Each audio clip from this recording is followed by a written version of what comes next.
شاه اومدن پیش من بخواب، دارن هم بیار نوازش میکنن.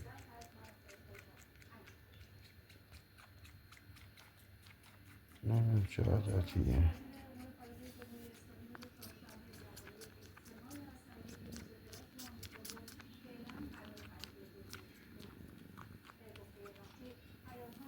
بخواد میگه اینو بخورم و اینم بدش نمیاد.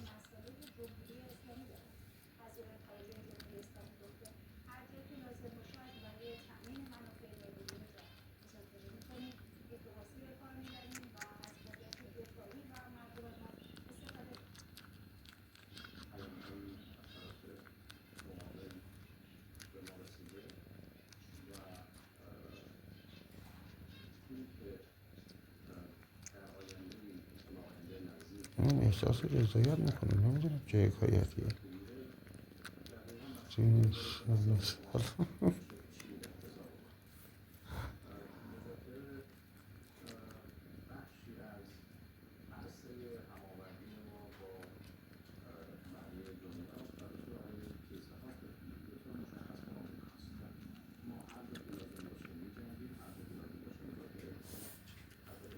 سپاس.